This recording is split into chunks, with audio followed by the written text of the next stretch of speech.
नमस्कार, स्वागत आहे तुमचं आपल्या शिवहिंदवी रेसिपीमध्ये। आज आपण बनवलेली आहे छान अशी गव्हाच्या पिठापासून मस्त कुरकुरीत अशी पाणीपुरी, रगडा आणि आपण हिरवी चटणी देखील इथे बनवलेली आहे। चला तर मग आपण आता छान अशी चुलीवरती ही पाणीपुरी तयार कशी करायची हे पाहणार आहोत। तुम्ही बाहेर दुकानावर त्या ठेल्यावरती अनेकदा अशी पाणीपुरी खाल्लेली असेल, पण घराची आपण स्वतःच्या हाताने केलेली ही पाणीपुरी अप्रतिम लागते आणि त्याची चव काही वेगळीच असते। चला तर मग रेसिपीला सुरुवात करूया। इथे आपण एका परातीमध्ये 1 वाटी गव्हाचं पीठ घेतलेलं आहे। त्याचबरोबर आपण यामध्ये अर्धी वाटी रवा घातलेला आहे।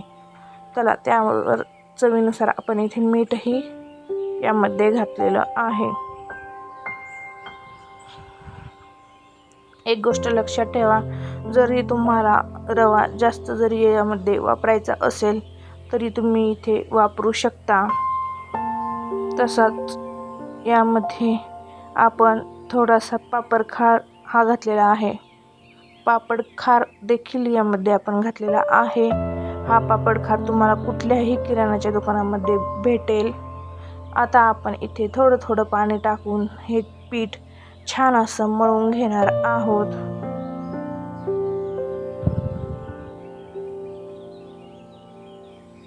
यामध्ये तुम्ही थोडंसं तेल देखील यामध्ये वापरू शकता।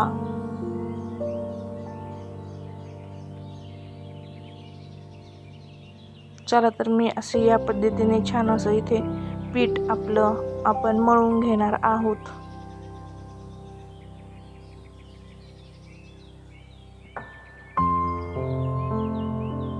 एकखटी सगळं पाणी न घालता आपण इथे थोडं थोडं पाणी घालून आपण हे पीठ छान असं मळून घेऊया।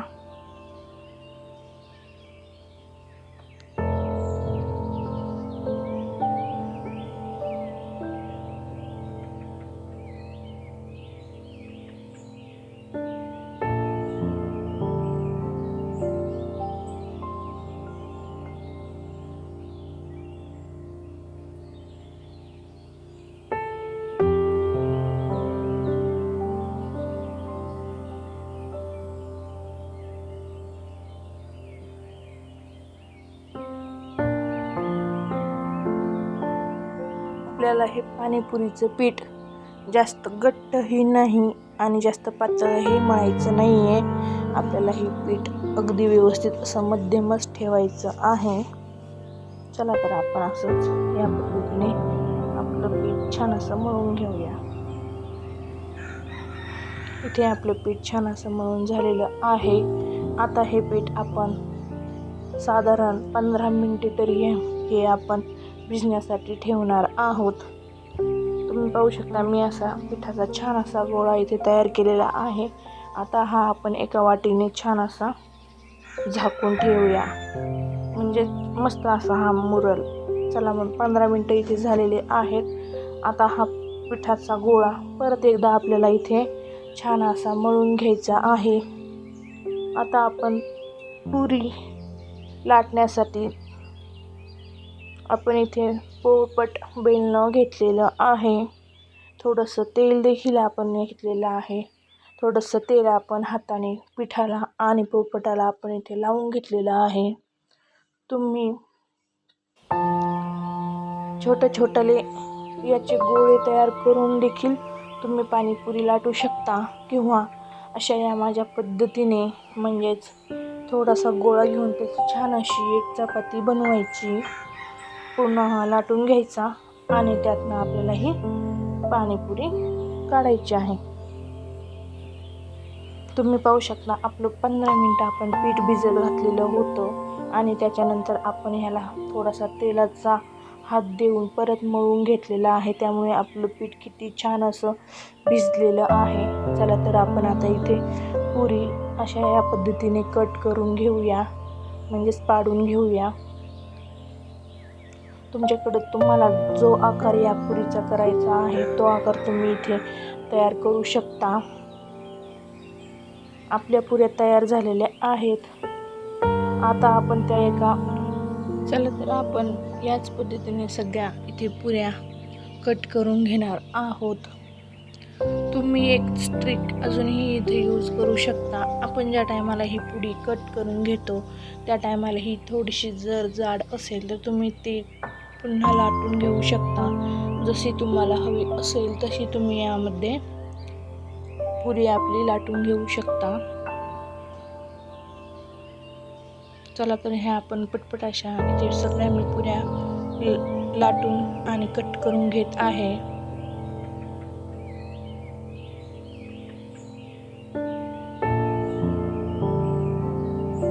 इथे आपल्या सगळ्या पुऱ्या लाटून कट करून अगदी व्यवस्थित अशा तयार झालेल्या आहेत. मी या सुती कापडामध्ये ठेवलेल्या होत्या. म्हणजे सुती कापड आपण थोडंसं ओलं केलेलं होतं आणि त्यावरती ह्या पुऱ्या ठेवलेल्या होत्या आणि त्याच्यावरनं ते सुती कापड परत घातलेलं होतं. चला इथे तेल देखील आपण चुलीवरती तापून घेतलेलं आहे. आता इथे आपण छान असे हे पुऱ्या सगळ्या तळून घेऊया. तुम्ही पाहू शकता किती छान अशी आपली पुरी इथे टम फुगलेली आहे. जास्त आपल्याला इथे चाळीवरती पुरी तळायची नाही आहे. आपल्याला इथं मंद आचेवरच ही पुरी तळून घ्यायची आहे. किंवा तुमच्या याने तुम्ही जर जास्त आचेवर देखील ही पुरी जरी तळली तरी देखील ही पुरी कडक होते. पण तुम्ही मंद आचेवर जर पुरी तळली तर ती अगदी छान अशी कडक होते आणि 2 ते 3 दिवस अगदी व्यवस्थित अशी कुरकुरीतच राहते. चला तर आता आपण इथे सगळ्या पुऱ्या याच पद्धतीने तळून घेऊया. वाव, तुम्ही पाहू शकता आपली घरगुती पाणीपुरी किती छान अशी तयार झालेली आहे. मुलांसाठी एकदम हेल्दी ही पाणीपुरी आहे. ना यामध्ये मैदा आहे ना दुसरं काही यामध्ये आपण वापरलेलं आहे. एकदम व्यवस्थित असं आपण गव्हाच्या पिठापासून ही पाणीपुरी तयार केलेली आहे. त्यामुळे तुम्ही कधीही ही तुम्ही घरी पाणीपुरी तयार करू शकता आणि ही तुमच्या मुलांना आणि तुम्ही देखील ही पाणीपुरी अगदी आवडीने खाऊ शकता. अजिबात बाहेरचं थैल्यावरचं खायचं टेन्शन नाही आणि बाहेरचं हायजेनिक खूप असतं. त्यामुळे जर तुमच्या मुलांना पाणीपुरी खायची इच्छा झाली तर तुम्ही ही हेल्दी पाणीपुरी त्यांना तयार करून घालू शकता. तुम्ही पाहू शकता किती छान अशी इथे आपली पाणीपुरी टम फुगलेली आहे. चला तर मी या पद्धतीने सगळ्या पाणीपुरी इथे तळून घेत आहे. जर तुम्ही माझ्या चॅनलवर नवीन असाल तर आपल्या चॅनलला सबस्क्राईब करायला विसरू नका.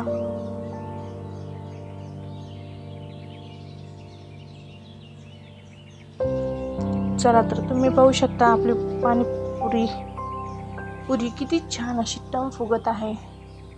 सॉरी, मी इथे पाणीपुरीच म्हणते. आपण सध्या पुरी तयार करत आहोत पण त्याचं नावच आहे पाणीपुरी, सो पाणीपुरीच बोलते. चला तर मी इथे सगळे व्यवस्थित अशा पुरी तयार करून तळून घेते.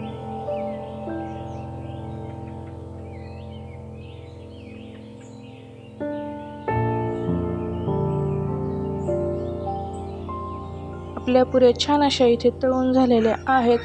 आता आपण इथे हिरवं पाणी म्हणजे तिखट पाणी आपण इथे बनवून घेणार आहोत. इथे एक आपण मिक्सरचं भांडं घेतलेलं आहे. आता यामध्ये मी घातलेलं आहे आलं. आपण इथे घालूया 2 ते 3 हिरव्या मिरच्या,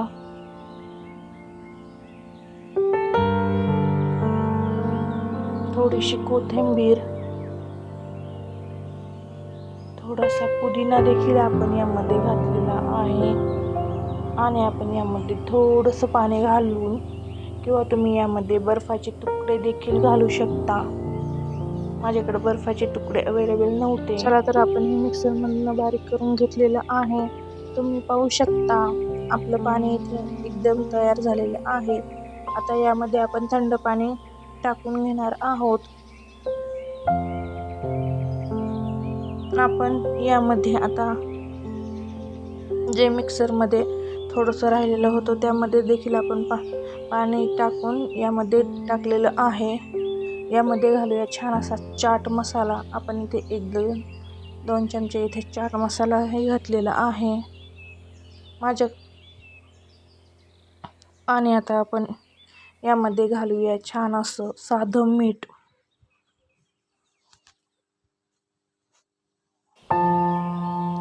त्याचबरोबर आपण यामध्ये घालणार आहोत 1 ते 2 चमचे काळं मीठ.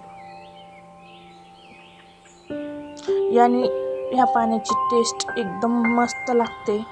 त्याचबरोबर आपण यामध्ये घातलेलं आहे चिंचेचं पाणी. तुम्ही पाहू शकता इथे मी बटाटे देखील सोलून घेतलेले होते. आपण ह्या पाण्यामध्ये अजून एक म्हणजेच आपण हिंग इथे यूज केलेलं होतं. यामध्ये बटाट्यामध्ये मी किस करून घेतलेले होते. यामध्ये मी थोडंसं चवीनुसार मीठ घातलं. त्यानंतर आपण यावरती घातलेला आहे चाट मसाला. थोडंसं आपण यामध्ये काळं मीठ देखील घातलेलं होतं.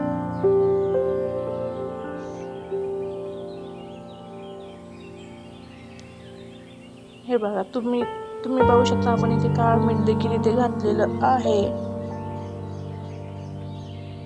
आणि यामध्ये आपण घालत आहोत थोडीशी हळद.